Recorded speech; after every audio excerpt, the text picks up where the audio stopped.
Welcome back, dear students. We are going to solve the third exercise. Now, read the following statements and write the names of characters these statements belongs to. हमें इन statements के सामने उन characters के नाम लिखने हैं जो जिनके साथ ये dialogue मंसूब किए जाते हैं. So we can easily put up names of the characters in the blank spaces. There are two columns. So here we put up. अब हम यहाँ पे इसका नाम लिख देते हैं. You are certainly very thoughtful about others. ये जो है मिलर की वाइफ कहती है कि आप बहुत ही जो है दूसरे लोगों का ख्याल करने वाले हैं. तो ये मिलर की वाइफ का ख्याल है, उसकी जो बीवी है उसका ख्याल है, इस वजह से उसका नाम ही आएगा. तो यहाँ पे हम लिखेंगे मिलर्स वाइफ.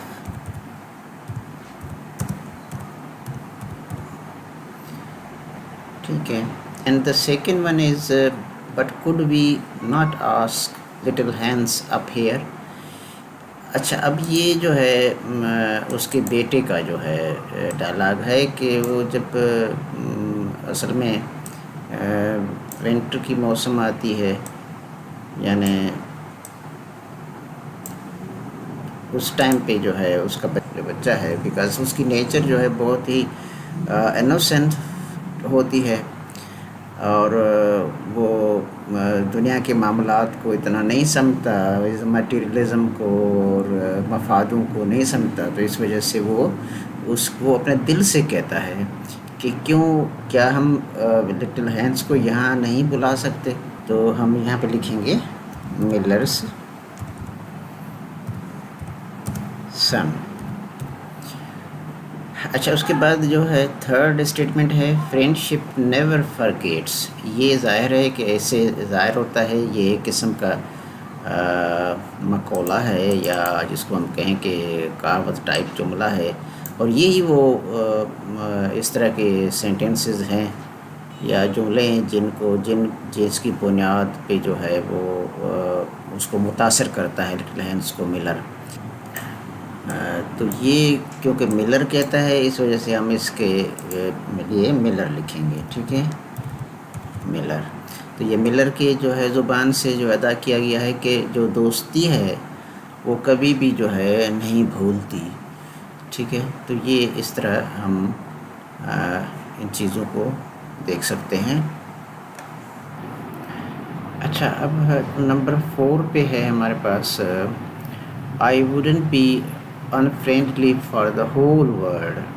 ये लिटिल हैंड्स कहता है कि जब वो मिलर कहता है कि आप तुम नाराज़ तो नहीं होगे, तो मिलर का अपना लिटिल हैंड्स का जवाब होता है कि मैं तो पूरी दुनिया से नाराज़ नहीं हो सकता, क्योंकि because he was so innocent and so simple and trustworthy that he actually couldn't do anything like that.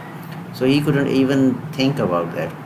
तो ये इस बारे पे सोच भी नहीं सकता था. तो इस वजह से वो उसका जवाब इसी तरीके से जो है वो देता है. तो इसको हम यहाँ पे लिखते हैं little hands.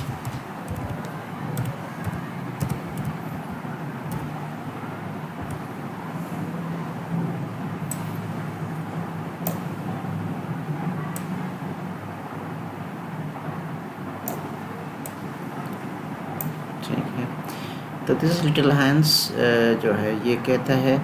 And the fifth one is what do you want little hands. ये असल में जो लास्ट इवेंट है या ऐसे समझिए सीन है कि जब लिटिल हैंड्स को मिलर शहर भेजता है डॉक्टर के लिए, क्योंकि उसका बच्चा जो है वो लाइडर से गिर के जो है ज़ख्मी हो गया था. तो इस वजह से वो रात को जब जाता है डॉक्टर के पास पहुंचता है तो वह उस टाइम पे डॉक्टर उससे पूछता है कि आप क्या चाहते हैं लिटिल हैंड्स. तो ये वही डायलॉग है. तो यहाँ पे हम लिखेंगे डॉक्टर. तो ये डॉक्टर कहता है,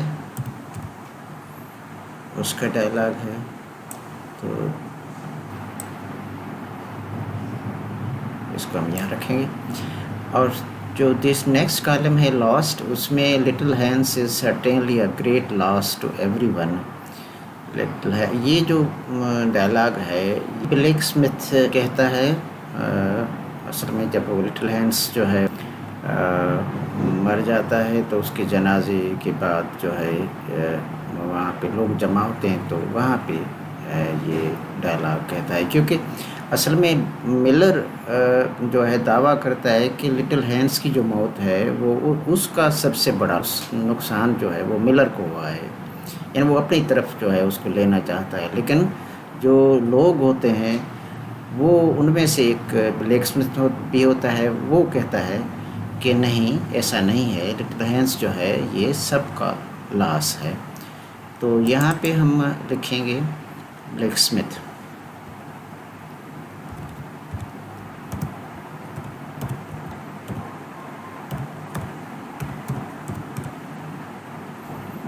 असल में ये इस तरह आपका लेसन हुआ। ये जो हम साहब